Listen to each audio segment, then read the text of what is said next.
Eu cresci acreditando em uma única coisa. Se eu estudasse bastante, tirasse boas notas e conseguisse um diploma, o mundo abriria as portas para mim.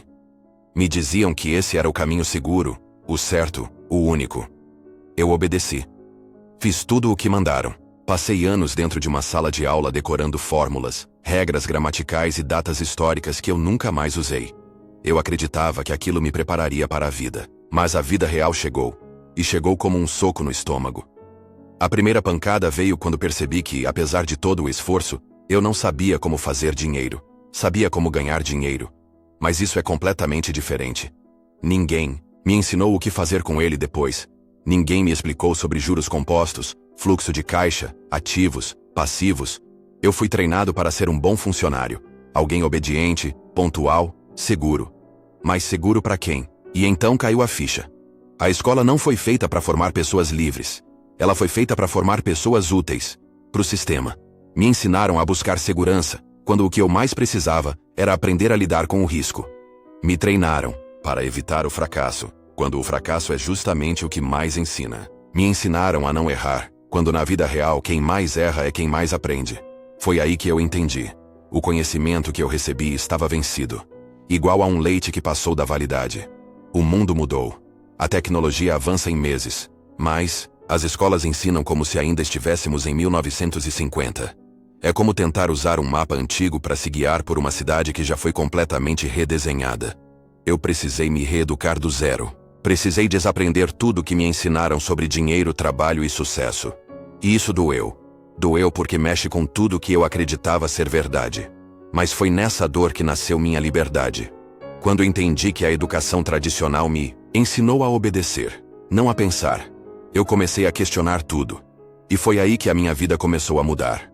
Hoje eu digo, com toda a certeza, a ideia de ir para a escola, conseguir um emprego estável e poupar dinheiro, é uma das mais perigosas que existem. E o pior, ainda é vendida como se fosse o único caminho. Mas agora você sabe.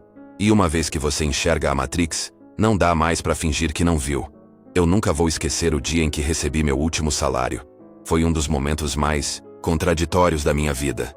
Por fora, eu estava sorrindo. Por dentro, algo estava me consumindo. Era um bom valor, diga-se de passagem.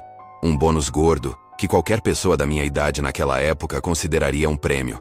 Mas ali, com aquele papel nas mãos, eu senti algo que nunca tinha sentido antes. Aprisionamento. Sabe por quê? Porque naquele instante eu entendi o que meu mentor tentou me mostrar anos antes. Ele sempre dizia, o salário é a forma mais sutil de escravidão moderna. E eu ria. Achava exagero. Afinal, salário é segurança, não é? É previsibilidade, estabilidade. É o que te permite pagar as contas e dormir tranquilo à noite. Era isso que eu pensava, até entender o custo invisível que vinha junto com aquele valor mensal. Quando você depende de um salário, você não tem liberdade. Você tem uma coleira dourada no pescoço. Talvez com um nome bonito no crachá, uma cadeira confortável e um plano de saúde. Mas ainda é uma coleira. O salário faz você calcular riscos demais e sonhar de menos. Faz você suportar o que não gosta por medo de perder o que te mantém vivo. Te condiciona a não questionar, a não criar, a não se reinventar. Eu comecei a perceber como o salário me fazia pensar pequeno. Ao invés de buscar crescer, eu me preocupava em não perder. Eu evitava o fracasso como se ele fosse meu maior inimigo, quando na verdade, ele era meu professor mais valioso.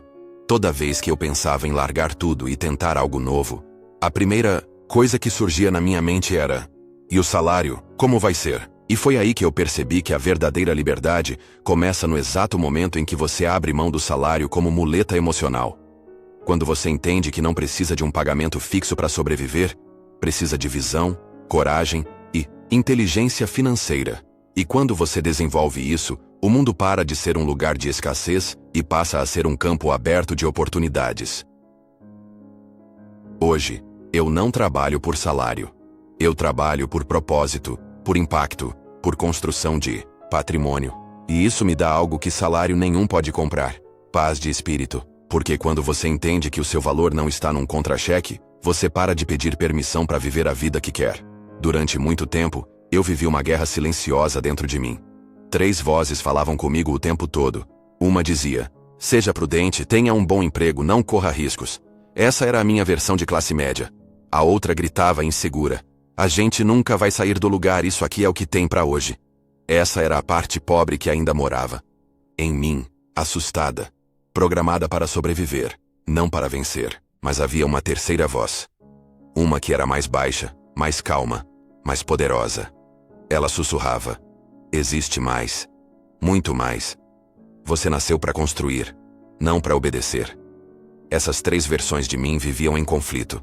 A classe média queria estabilidade, carteira assinada, um carro financiado e um plano de saúde. A versão pobre tinha medo até de sonhar. Mas a minha parte rica, a que hoje lidera a minha vida, queria liberdade, criação e, principalmente, controle. A escola, o sistema, a cultura, todos alimentaram as duas primeiras. Nos ensinaram a querer segurança, mas ninguém nunca nos ensinou a buscar liberdade. Nos ensinaram a querer um salário, mas ninguém nunca nos mostrou como gerar renda. Nos ensinaram a evitar riscos, quando na verdade, o risco maior é nunca tentar. E sabe qual é o maior problema? A maioria das pessoas nem sabe que essas três personalidades estão dentro delas. Vivem suas vidas inteiras, ouvindo só a versão assustada, ou a versão acomodada. E por isso nunca chegam onde realmente poderiam chegar. O dia em que eu sentei comigo mesmo e reconheci que essas vozes existiam, foi o dia em que minha vida começou a mudar. Eu percebi que a minha parte pobre só tinha medo, e tudo bem. Que a minha parte classe média queria segurança, e tudo bem também. Mas eu não. Queria viver uma vida inteira sem dar voz à parte rica dentro de mim. Porque era ela quem me fazia levantar depois de cada tombo. Era ela quem sonhava, arriscava e construía. Hoje, quando me perguntam o que mudou na minha vida, eu respondo com convicção. Eu parei de ouvir só o medo. E comecei a ouvir a visão. Parei de buscar segurança e comecei a construir liberdade. Porque no fim das contas, o maior investimento que você pode fazer é em quem você decide ser. O pobre, o mediano ou o rico que existe dentro de você. Quando eu tomei a decisão de empreender de verdade, descobri algo que ninguém me contou. Não se trata de abrir um CNPJ ou vender alguma coisa. Ser empreendedor de verdade é sobre como você pensa. É sobre como você reage quando tudo dá errado. É sobre continuar de pé quando ninguém mais acredita. E principalmente, é sobre jogar com regras que a maioria das pessoas nem sabe que existem. No início, eu achava que empreender era só ter um negócio. Mas aprendi da forma mais dura possível que isso é só a casca. O que faz a diferença, de verdade, é o que está por dentro. A mentalidade. O funcionário comum pensa em salário, estabilidade, férias no final do ano. O verdadeiro empreendedor pensa em escala, liberdade, impacto e crescimento constante. Mesmo quando está no chão. Lembro perfeitamente do dia em que fiquei completamente sem dinheiro. Nada, zero. Aquele momento que te faz questionar tudo, que te faz pensar. E se eu tivesse aceitado aquele emprego seguro? E foi aí que me veio à cabeça a voz do meu mentor. Quando você está sem nada, aí sim você descobre quem você é. Aquilo bateu forte. Porque naquele momento, eu tinha duas opções. Me entregar ou crescer. E é aí que entra o que ninguém te conta. O empreendedor verdadeiro não é o que nunca fracassa. É o que aprende com cada queda. É o que usa o erro como trampolim. É o que sabe que o problema não é o que acontece lá fora, mas como ele lida com isso aqui dentro. Maioria das pessoas se dizem empreendedoras, mas são autônomas presas em suas próprias rotinas. Trabalham mais, ganham menos e pagam os maiores impostos. Não constroem ativos, constroem cansaço. E tudo porque não entenderam o jogo, porque não fizeram o que é mais difícil: mudar a mentalidade. Hoje, eu olho para trás e vejo que tudo começou quando eu decidi pensar diferente. Quando eu entendi que empreender é dominar o jogo invisível, o jogo do foco interno, da coragem emocional, da resistência mental. É parar de reagir como vítima e começar a agir como dono. É olhar para um obstáculo e pensar: isso vai me deixar mais forte. Porque no fim das contas, empreender não é sobre abrir negócios. É sobre abrir caminhos, dentro de você mesmo. Se tem um momento que virou a chave na minha vida, foi quando eu percebi que tudo que me ensinaram sobre dinheiro estava errado. A vida inteira eu ouvi: fuja das dívidas, pague seus impostos direitinho, seja honesto com o governo que ele vai cuidar de você. Mas um dia, sentado na frente do meu mentor, eu ouvi uma frase que me paralisou: Os ricos ficam mais ricos porque sabem usar dívidas e impostos a favor deles. Aquilo bateu forte, como um soco no estômago. E a verdade é que no começo eu resisti. Eu cresci ouvindo que dívida era coisa de gente irresponsável. Mas então ele me mostrou como os ricos usam as regras do jogo. As mesmas regras que os pobres e a classe média ignoram. Sabe aquele papo de quitar a casa própria? Os ricos pegam dinheiro barato do banco, compram imóveis de alto valor e ainda têm isenção fiscal.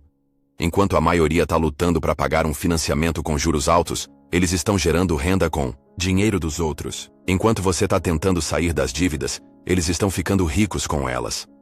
Lembro quando refinanciei uma dívida de 300 milhões. Só de baixar os juros de 5% para 2,5%, meu fluxo de caixa aumentou absurdamente. Enquanto os especialistas por aí gritam saia das dívidas, eu estava ganhando dinheiro com elas. É contraintuitivo, eu sei, mas é por isso que a maioria nunca sai do lugar, porque seguem conselhos feitos para manter você exatamente onde está. E os impostos? A mesma coisa. Lembro de um amigo médico orgulhoso por ter feito 1 milhão num ano. Quando ele me contou, eu sorri e perguntei: quanto sobrou? Ele disse: uns 250 mil. Quase 75% tinha ido embora em impostos. Eu não disse nada, só pensei. Quando eu faço 1 milhão, eu fico com 1 milhão, porque eu uso empresas, ativos e estratégias que me permitem pagar menos, legalmente. E ninguém me ensinou isso na escola. Eu aprendi na prática. Porque eu quis entender o jogo real. O sistema não foi feito para quem trabalha por dinheiro. Ele foi feito para quem faz o dinheiro trabalhar. A diferença é brutal. Quem vive de salário é tributado no topo. Quem vive de dividendos, imóveis e empresas, joga com outra regra.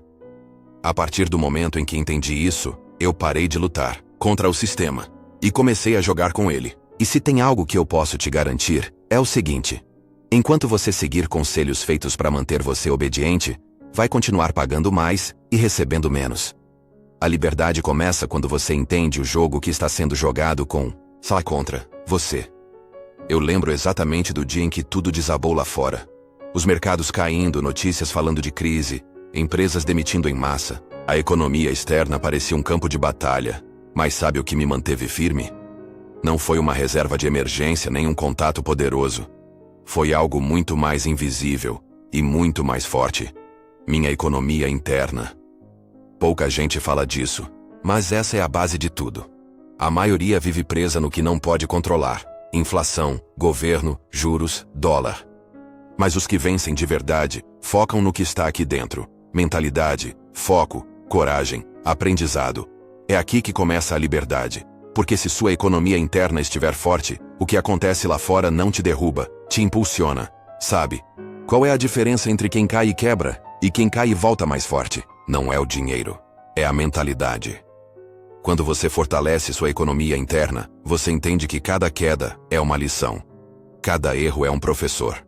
Cada crise é uma chance de crescer. A verdade é que muita gente vive com a mente vencida. São pessoas que têm medo do futuro, medo de perder o emprego, medo de tentar algo novo. E por incrível que pareça, é exatamente esse medo que acaba se tornando realidade. Porque o medo paralisa. E tudo que paralisa, enfraquece. Agora, quando você constrói uma economia interna forte, tudo muda. Você entende que o mundo pode estar em caos, mas você tem direção. Você sabe quem você é, o que você quer e o que precisa fazer. Você não espera as condições melhorarem. Você cria suas próprias condições. Eu sempre digo: não. Existe economia ruim para quem tem uma mentalidade forte. Porque o verdadeiro empreendedor não é o que depende do cenário ideal. É o que cresce mesmo no terreno mais difícil. É o que transforma problema em oportunidade. É o que entende que, no fundo, a única economia que importa é a que existe dentro de você. E é por isso que, mesmo quando tudo desaba, eu continuo de pé. Porque minha força não vem de fora, ela vem de dentro.